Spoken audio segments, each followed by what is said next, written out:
سلام كمي تصنحو كبران تخاتلتنا ساعات زحرنا يوم حدشتن سبر زيناتاتن حجنا لكم مزينا لنا وانا وزخون زيناتات بوانو نخبصحوكم حدش زخونكم لايك شير سبسكرايب بمقبار بيتسب كتكونو بمعدام فلمام كندغندر استزيناتاتنا باخم كنبل تግራይ ልዕልናይ ኤርትራ ድሮናት ሓሰርተ ዕጥፊ ብምሓዝ ከም ዝተረከበት ሙናት ፍልፍላት መረጋጋጾም ጀነራል ለብርሃድ ተስፋይ ወይ ድማ ደንኩል ድሕሪ ብዙሕ ዋርሕ መግለጽ ማህቡን በፈልማ ህንደሱ ሶይና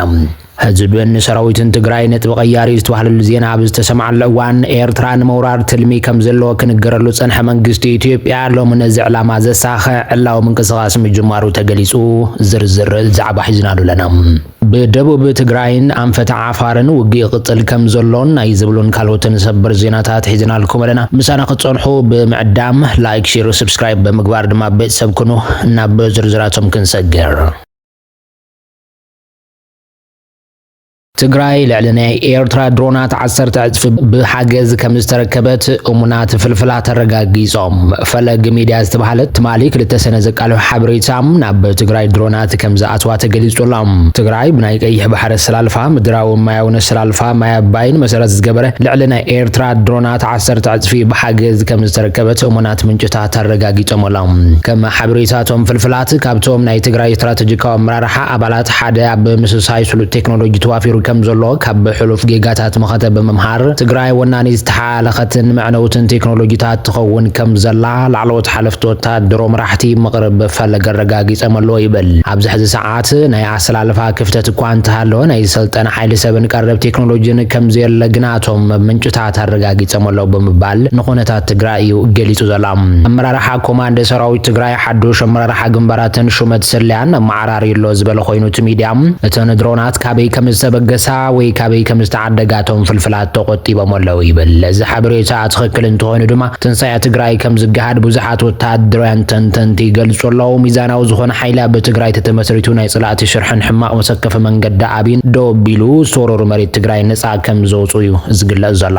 ኣብዚ ጉዳይ ኣድሂቡ ድማ ብቃልሲ ዕረፍቲ የለን ዝወፀኻሉ ህዝባዊ ዕላማ ክሳብ ዝሰምር ብጽንዓት ኢኻ ትቃለስ ብዝኾነ ምድራዊ ፈተና እውን ንቕንቕ የለን ክብል አመራርሓ ሰራዊት ትግራይ ዝኾነ ተገዳላይ አብርሃ ተስፋይ ወይ ድማ ደንኩል ገሊጹሎም ሕዚ ዓወትና በቀረባ ይራሎ መንሰይና በቲዲኤፍ ይተመማሎ ፈተውትና ወነ ተበራኺቶምሎ ዝበለ ደንኩል ቲዲኤፍ ናይ ምፍጻም ዓቅሙ ጸላእተን ዳዕዲዖም ዝርዱ ሓቅ ኮይኑሎ ይብል ኣብዚ ቀረባ እዋን ኣብዚ ቀነ አሜሪካ ውድቀት ብልጽግና ዘይተሪፍ ምዃኑ ገምጊማላ ዝብሉ ተንተንቲ ፖለቲካ ድማ አብይ ኣብ ቀረባ እዋን ክእለ ይኽእል ከም ዝብል ንትሕዝቶ መጽናዕቲ ዋይት ሃውስ ገሊጾምሎም ኣብ ቀርና አፍሪካ ዝተፈጠረ ሓድሽ ሰላልፋን ምድኻም ወታደራዊ ዓቅሚ ብልጽግናን ምዕራባውያን በአብይ ተስፋ ከቆርጾ ገዲድዎም ኣሎ ዓወት ህዝቢ ትግራይ ይቀርብ ስለዘሎ ኣውያ ጽላእቲ ከቀጽል በመባል እዮም ዝገልጹ ዘሎም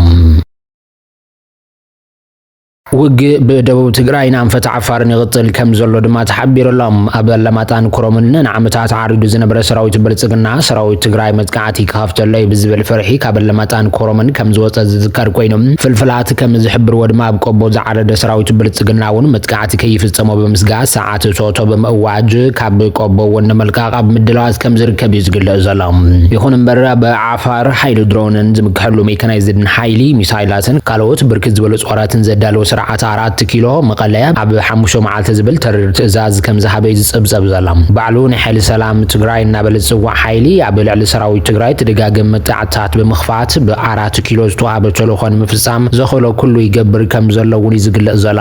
በአንፈት ዓፋር በኽልተ አንፈታት መጥቃዕቲ በመጀማር በዝሕ ሰራዊቱ ከም ዝጽጋዕ ዝነገረል ዘሎ ሰራዊቱ ብልጽግና መቀለያ ኣብ ውሽጢ 5 መዓልቲ ተቆጣጠርዋ ዝብል ትእዛዝ ከም ዝሃበይ ዝነገር ዘላ ብያሎ ዝበሃል ግዝኣት ዓፋር ጥራይ 15 ሰራዊት ብልጽግና ጻዕና መኻይን ከም ዝኣትዋን በዝሕ ዘሎ ሰራዊት ብልጽግና ናብ ደቡብ ትግራይን ዓፋርን ይጽጋዕ ከም ዘሎ እዩ ዝንገር ይኹን እምበር ሰራዊት ብልጽግና ከኣትወሎም ይኽእሉ ተባሂሎም ዝግመቱ ግንባራት ጽኑዕ ድፋዓትን ከም ዝተሰርሑን ጸረ ድሮናት እውን ከም ዝተላለሉን ዝንገር ዘሎ ስለዚ ድማ እዩ ሰራዊት ብልጽግና ናብ መቐለ ጥሒሱን ምእታውን ተፈቲኑ ከቢድ ጸረ መጥቃዕቲ ከም ዘጋጥሞን ተዳልዩ ዘሎ ድልዱል ሓይሊ ጥሒሱን ምሕላፍ ከም ዝኸብረን እዩ ዝግለጽ ዘሎ እዚ ከም ዝብሉና ሃለወ ሰበስልጣን ብልጽግና ናብ ሳዑዲ ዓረብ ከም ተጸውዑ ዝጽብጸብ ዘላም እቲ ዝተረኸበ ሓበሬታ ከም ዝገለጾ ብጌዲዮን ጢሞቴዎስ ዝምራሕ ልኡኽ ሰበስልጣን ብልጽግና ናብ ስዑድ ዓረብ ከም ዘምርሕዩ ዝንገር ሰበስልጣን ብልጽግና ናብ ስዑድ ዓረብ ዘምርሕሉ ቀንዲ ምኽንያት ድማ ብግዛኣት ኢትዮጵያ ዝጓዓዝ ዘሎ ንዓማጺ ሓይሊ ሱዳን ዝውዕል ዘሎ ኣጽዋር ንምዕጋድ ዝዓለመ ከም ዝኾነ እዮም ፍልፍላት ዝሕብሮም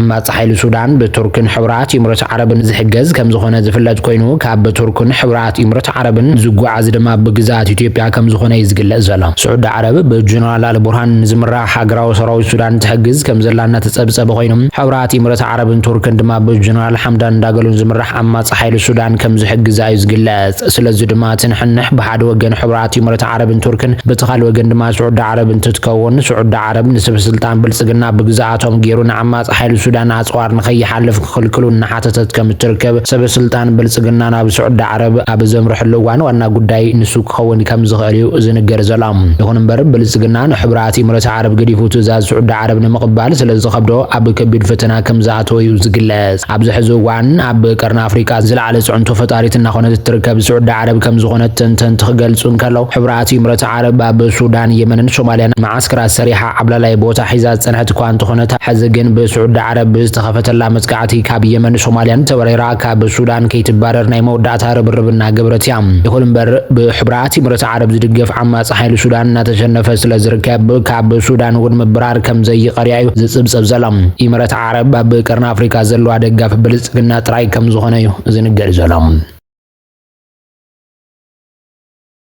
ኤርትራ ንምውራር ትልሚ ከም ዘሎ ዝክንገረሉ ዝጸንሐ መንግስቲ ኢትዮጵያ ሎሚ ነዚ ዕላማ ዘሳኽዕ ዕላዊ ምንቅስቓስ ምጅማሩ ተገሊጹ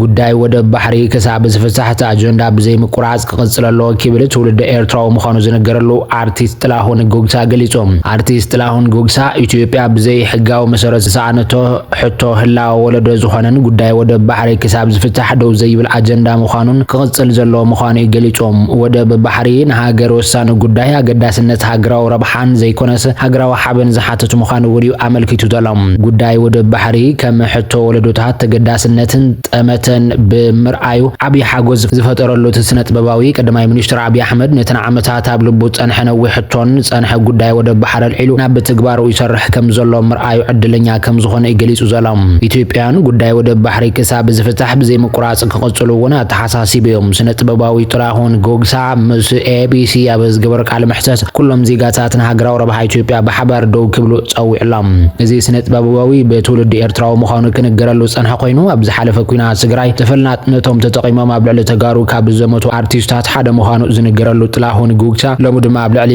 ቀይሕ ባሕሪ ንኽዘምት ብዝተዋህቦ ኣንፈት መሰረት ርኡይ ዝኾነ ፕሮፓጋንዳ ጀሚሮሎም ብርክት ዝበሉ ፍልፍላት ከም ዝሕብርዎ እዞም ኣርቲስታት ብመንግስቲ ፌደራል ኣንፈት ተዋሂብዎም ከም ዘሎን እቲ ኣንፈት ድማ ኣብ ልዕሊ ቀይሕ ባሕርን ዓሰብን ወፍሪ ክካየድ ፕሮፓጋንዳ ክሰርሑን ዝብል ምዃኑ እዩ ዝሕበር ነዚ ከም ዓብዪ መላዓል ብዝብል ዝሓሰቦ ድማ ትውልዲ ኤርትራ ኮይኖም ኣብ ኢትዮጵያ ዝነብሩ ኣርቲስታት ነቲ ሕቶ መንግስቲ ኢትዮጵያ ፍትሓዊ ንኽመስል ወይ ድማ ብኤርትራውያን ይምክር ኣሎ ንምባል ኣብ መንግስታዊ ሚድያታት እታ ሃገር ቀሪቦም ቀይሕ ባሕሪ ናይ ኢትዮጵያ ምዃኑ ምስባኽ ጀሚሮም ኣሎም እዚ ድማ ንኻልኦት ኣርቲስታት እታ ሃገር እውን ከም መላዓሊ ክኸውን ዝዓለመ እዩ ተባሂሉ ኣሎ ካብዚ ሓሊፉ ድማ መንግስቲ ኢትዮጵያ ኣብ ኣፍልጦ ሃገርነት ኤርትራ ሕቶ ከም ዘልዕል ዝተሓበረ ኮይኑ እዚ ሕቶ ድማ ብበዓል ባጫ ደብሌን ዳንኤል ክብርእትን ጀሚሮም ወሎም ሃገርነት ኤርትራ ተቐባልነት ከም ዘይህልዎን ብምግላጽ ዕላው ደብዳቤ ናብ ውድብ ሕብራት ሃገራት ከም ዘእትው ድማ እዩ ዝግለጽ እዚ ድማ ሩስያ ብልዕሊ ዩክሬን እስራኤል ኣብ ልዕሊ ጋዛ ዝገብረኦ ወረራ ኢትዮጵያ እውን ኣብ ልዕሊ ኤርትራ ወረራ ንምክያድ መንገድን ምኽፋት ዝዓለመ እዩ ተባሂሉ ይንገረሉሎም ይኹን እምበር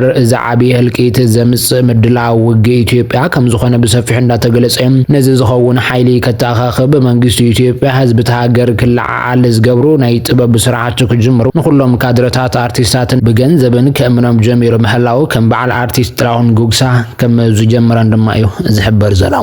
ክቡራትን ክቡራንን ተመልከትና ነዚ ሰዓት ሒዝናልኩም ዝነበርና ገደስ ምዕባለታት እቶም ክትከታተልዎም ጽናሕኹም ይመስሉ ነይሮም ኣብ ዝቕጽል ብሓደሽ ምዕባለታት እንራኸብ ክኸውን እዩ ሰሰናይ ተመኒናልኩም